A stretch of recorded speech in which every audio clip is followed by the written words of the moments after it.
శ్రీ గురు గణేష్ మేధా దక్షిణామూర్తి సహిత శ్రీ బాలాత్రిపురసుందరై నమః. సనాతనం ప్రేక్షకులకు శుభోదయం. తులారాశి వారికి శ్రీ పరాభవ నామ సంవత్సర ఉగాది పర్వదిన శుభాకాంక్షలు. ఈ సంవత్సరం తులారాశి వారికి ఎలా ఉండబోతోందో తెలుసుకుందాం. ఆదాయం 5, వ్యయం 14, రాజపూజ్యం 6, అవమానం 3. దీర్ఘకాలికమైనటువంటి సంచార గ్రహాలను గనక ఈ సంవత్సరం మనం చూసుకున్నట్లయితే గురువు ఈ సంవత్సరం అంతా కూడా భాగ్య రాజ్యస్థానాల్లో సంచారం చేస్తాడు. గురువుకి అతిచారం ఉన్నటువంటి కారణం చేత మధ్యలో లాభస్థానంలోకి వచ్చిన దీర్ఘకాలికంగా రాజ్యస్థానంలోనే ఆయన సంచారం అంతా కూడా కొనసాగుతోంది. శని షష్టమంలో సంచారం చేస్తున్నాడు. రాహుకేతులు డిసెంబర్ వరకు కూడా పంచమ లాభస్థానాలలో తర్వాత చతుర్థ రాజ్యాలలో సంచారం చేస్తూ ఉంటారు. మొత్తం మీద ఈ సంవత్సరం అర్ధాష్టమ రాహు దోషం ప్రారంభమవుతోంది. ఈ సంవత్సరం అయినప్పటికీ కూడా అనుకూలమైనటువంటి ఫలితాలే ఎక్కువగా ఉంటున్నాయి. 10th హౌస్లో గురుడు యొక్క సంచారం ఉండటం అనేది కొంత ఇబ్బందే. అలానే 4th హౌస్లో రాహు యొక్క సంచారం ఉండటం అనేది కూడా కొంత ఇబ్బంది అయినా షష్టమంలో శని ఉండటం అనేది యోగదాయకమైనటువంటిది. ఆయన మిమ్మల్ని అన్ని విధాలా కాపాడుతూ ఉంటాడు. వృత్తి ఉద్యోగ వ్యాపారాల పరంగా చూసుకున్నట్లయితే కనుక ఉద్యోగంలో ఉన్నతి పదోన్నతి ఉండటానికి అవకాశాలు ఏర్పడుతున్నాయి. అంటే ప్రమోషన్స్ లాంటివి కూడా ఉంటాయి. అదే స్థాయిలో ఒత్తిడి కూడా ఎక్కువగా ఉంటుంది. అంటే కెరియర్లో ఏం చేస్తారంటే కనుక మీరు బాగా సతమతం అవుతారు. విపరీతమైనటువంటి స్ట్రెస్ అనేటువంటిది బాగా పెరుగుతుంది. ఆ స్ట్రెస్ని జాగ్రత్తగా మేనేజ్ చేసుకునేటువంటి ప్రయత్నం చేసినట్లయితే మాత్రం సరిపోతుంది. మీ నుండి జరిగేటువంటి తప్పులు ఏవైతే ఉంటాయో వాటిని అధికారులు క్షమిస్తారని చెప్పుకోవాలి. ఇక్కడ ఉద్యోగస్తులు కొంచెం కోపావేశాలకు లోనవ్వడానికి, తరచుగా విసుక్కోవడానికి, ఏమిటి ఈ జీవితం అనుకోవడానికి, అధికారులను ఎదిరించడానికి ఇట్లాంటి వాటికి అవకాశాలు ఎక్కువగా ఉన్నాయి తులారాశి వారికి. అయినప్పటికీ కూడా వీటన్నిటిని కూడా అధికారులు క్షమిస్తారు. వ్యాపారస్తులకి ఈ సంవత్సరం లాభసాటిగా సాగడానికి అవకాశాలు ఎక్కువగా ఉన్నాయి. సినీ కళా రంగాల్లో ఉండేటువంటి వారికి చాలా అనుకూలమైనటువంటి ఫలితాలే గోచరిస్తున్నాయి. అలానే రాజకీయ నాయకుల్లో కూడా పదవులు లభించడానికి అవకాశం అనేటువంటివి కనబడుతున్నాయి. అలానే వ్యవసాయదారులకు 2 పంటలు కూడా లాభిస్తాయని చెప్పని చెప్పుకోవచ్చు. ఇలా వ్యవసాయదారులకు కూడా అనుకూలమైనటువంటి ఫలితాలే ఈ సంవత్సరం ఎక్కువగా ఉన్నాయి. ఆర్థిక విషయాలు కనుక చూసుకున్నట్లయితే ప్రతి చిన్న విషయాన్ని కూడా సద్వినియోగం చేసుకునేటువంటి ప్రయత్నం చేస్తారు. మల్టిపుల్ వేస్లో ఆదాయాన్ని పెంచుకోవాలనుకుంటారు. ఏదో ఒక రకంగా ఒక కొత్త ఆదాయాన్ని మాత్రం సృష్టించుకునేటువంటి ప్రయత్నం చేస్తారు. అది సంతృప్తిని ఇస్తుందా ఇవ్వదా అది పక్కన పెట్టండి.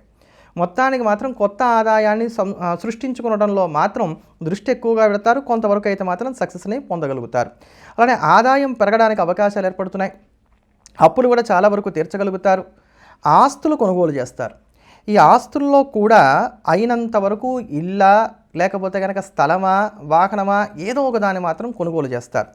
వీటితో పాటు ఈ ఆస్తులు కొనుగోలు చేస్తున్నటువంటి కారణం చేత ఇంకో పక్కన సైమల్టేనియస్గా అప్పులు కూడా తీరుస్తూ వస్తున్నటువంటి కారణం చేత ఈ ఒత్తిడి బాగా పెరుగుతుంది. ఫైనాన్షియల్గా ఉండేటువంటి ఒత్తిడిని తట్టుకోలేక ఈ ఫ్రస్ట్రేషన్ వేరే చోట చూపించడం వలన మీకు ఉండేటువంటి చికాకులు పెరుగుతాయి. శుభకార్యాల నిమిత్తంగా విపరీతంగా ఖర్చు చేస్తారు. వెండి బంగారాల మీద పెట్టుబడులకు అధికమైనటువంటి అవకాశాలను కల్పించుకుంటారు. లేదా వీటి యొక్క కొనుగోలు కూడా విపరీతంగా ఖర్చు చేస్తారని చెప్పని చెప్పుకోవచ్చు. అలానే ఇంకా వివాహాది విషయాలు కనుక చూసుకున్నట్లయితే వివాహాది శుభకార్యాలు సానుకూలపడడానికి అవకాశాలు ఎక్కువగా ఉన్నాయి. సంతాన యోగాన్ని కూడా గ్రహస్థితి సూచిస్తోంది. ఈ రాశిలో ఉన్నటువంటి వారు తమ యొక్క సంతానం యొక్క ఉన్నతి పైన ప్రత్యేకమైనటువంటి శ్రద్ధను కనబరుస్తారు. వారిని క్రమశిక్షణలో ఉంచేటువంటి ప్రయత్నం చేస్తారు. పిల్లల పేరు మీద కొంత మొత్తాన్ని ఎఫ్డీ వేయడమో లేకపోతే వాళ్ళ యొక్క భవిష్యత్తును దృష్టిలో పెట్టుకొని వారికి సంబంధించినటువంటి కొంత సేవింగ్స్ చేయడానికో అవకాశం అనేటువంటివి ఏర్పడుతున్నాయి. తులారాశిలో ఉండేటువంటి విద్యార్థులు ఈ సంవత్సరం కొంత చురుగ్గా ఉంటారు. ఏకాగ్రత పెరుగుతుంది. కొత్త విషయాలు తెలుసుకోవాలనేటువంటి ఆసక్తిని కూడా కలిగి ఉంటారు. దేశ విదేశాల్లో ఉండేటువంటి విద్యల్లో కూడా రాణించడానికి అవకాశాలు ఏర్పడుతున్నాయి. పిహెచ్డి లాంటి ఉన్నత విద్యలు ఏవైతే ఉన్నాయో వాటిని చక్కగా పూర్తి చేసుకోగలుగుతారు. ఇక ఆరోగ్యపరంగా చూసుకున్నట్లయితే కనుక గత సంవత్సరం కన్నా ఆరోగ్యం మెరుగ్గా ఉంటుందని చెప్పుకోవాలి.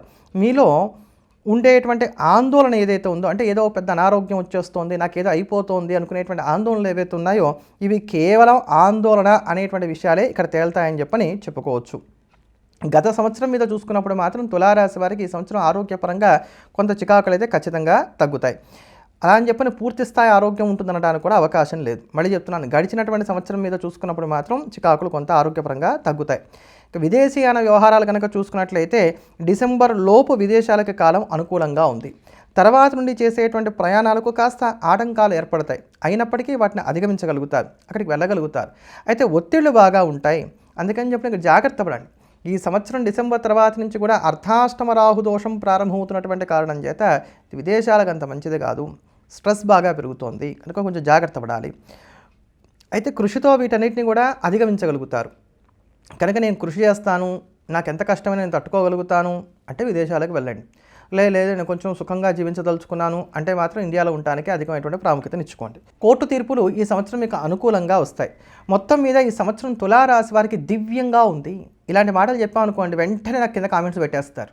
మీరు అన్నారు నాకు ఇంకా ఫలితాలు రావట్లేదని. ఈ ఫలితాలు రావడానికి వచ్చే ఏడాది ఉగాది దాకా టైం ఉంది. అవంతా చూసుకోవాలి.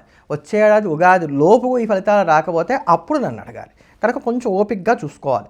బంధువులతో ఏర్పడినటువంటి పొరపచ్చాలు ఏవైతే ఉన్నాయో అవి సంవత్సరం తొలగిపోవడానికి అవకాశాలు ఎక్కువగా ఉన్నాయి.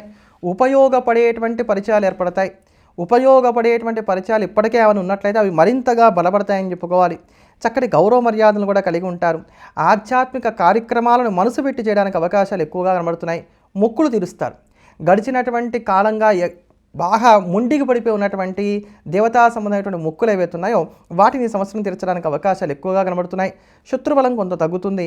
వాహన మరమ్మతులు కావచ్చు, ప్రయాణాల విషయాలు కావచ్చు, వీటిలో మాత్రం జాగ్రత్తగా ఉండాలి. ముఖ్యంగా ఈ సంవత్సరం మీకు అర్ధాష్టమ రాహు యొక్క ప్రభావం ప్రారంభమవుతోంది డిసెంబర్ తర్వాత నుంచి కనుక అక్కడి నుంచి ముఖ్యంగా ఈ వాహనాల విషయంలో జాగ్రత్తగా ఉండాలి, ప్రయాణాల విషయంలో జాగ్రత్తగా ఉండాలి. కెరియర్ పరంగా మాత్రం స్ట్రెస్ అనేటువంటి దాన్ని మీరు అవాయిడ్ చేయలేరు. కనుక స్ట్రెస్ మేనేజ్మెంట్ నేర్చుకోండి. ఆ స్ట్రెస్ కూడా మీకు ఉపయోగపడేటువంటి విధంగా జాగ్రత్త తీసుకునేటువంటి ప్రయత్నం చేయండి, సరిపోతుంది. కనుక తులారాశి వారికి మరీ వ్యక్తిగత జాతకాల్లో అనుకూలతలు లేకపోతే మాత్రం గోచార రీత్యా చూసుకున్నప్పుడు మాత్రం చాలా అనుకూలమైనటువంటి కాలం. ఇంకా నక్షత్రాల వారీగా కనుక మనం చూసుకున్నట్టయితే కనుక చిత్తా నక్షత్రం 3-4 పాదాల వారికి వృత్తి వ్యాపారాల పరంగా చక్కటి డెవలప్మెంట్ ఉండడానికి అవకాశాలు కనబడుతున్నాయి. ఆర్థిక స్థితిగతులు మెరుగ్గా ఉంటున్నాయి. ఇంటి విషయాలు కూడా సానుకూలంగా కొనసాగుతున్నాయి. అలానే ఇతరులకి మీరు సహాయం చేయడానికి కూడా అవకాశాలు కనబడుతున్నాయి. ఇతరుల వలన కూడా మీరు లబ్ధి పొందగలుగుతారని చెప్పుకోవచ్చు. విదేశీయాన ప్రయత్నాలు కూడా ఫలిస్తాయి. స్వాతి నక్షత్రం వారికి వృత్తి వ్యాపారాల పరంగా చక్కటి అభివృద్ధి అనేటువంటిది కనబడుతోంది. ఏమన్నా సరే ఒక పని నేను చేశాను అనేటువంటి ఒక సాటిస్ఫాక్షన్ ఏర్పడడానికి అవకాశాలు ఉన్నాయి. అలానే ఇంట్లో కూడా చక్కటి సుఖశాంతులు అనేటువంటివి నెలకొని ఉంటాయని చెప్పుకోవచ్చు. కోపం బాగా పెరగడానికి, ఈ కోపం వల్ల వచ్చేటువంటి సమస్యల వలన సతమతం అవ్వడానికి అవకాశాలు ఉన్నాయి కనుక స్వాతి నక్షత్రం వారు ఈ విషయంలో జాగ్రత్తలు పడాలి. అలానే ఏమన్నా కొత్తగా మొదలుపెట్టేటువంటి పనులు ఉన్నట్లయితే కనుక వాటిలో నష్టాలు రావడానికి అవకాశాలు ఉన్నాయి కనుక వీటి విషయంలో కూడా జాగ్రత్త పడాలి. ఇక విశాఖ నక్షత్రం 1, 2, 3 పాదాల వారిని కనుక చూసుకున్నట్లయితే వీరికి ఈఎంఐల విషయంలో కొంత చికాకులు అనేటువంటివి ఏర్పడడానికి అవకాశాలు కనబడుతున్నాయి. మానసిక అశాంతి అనేటువంటిది కాస్త ఎక్కువగా ఉంటుంది. అలానే ఇంట్లో ఉండేటువంటి సభ్యుల యొక్క సహకారం ఏదైతే ఉందో ఇది మాత్రం పెరగడానికి అవకాశం అనేటువంటివి ఏర్పడుతున్నాయి.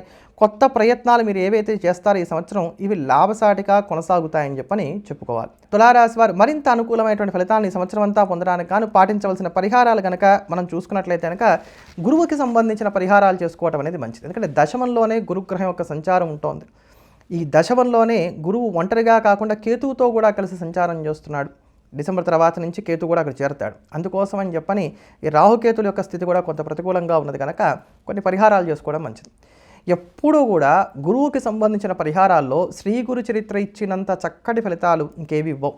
అందుకని అవకాశం ఉంటే ప్రతి నెలా కూడా శ్రీ గురు చరిత్ర సప్తాహ పారాయణం చేయండి. ఇది ఉత్తమమైన ఫలితాన్ని ఇస్తుంది.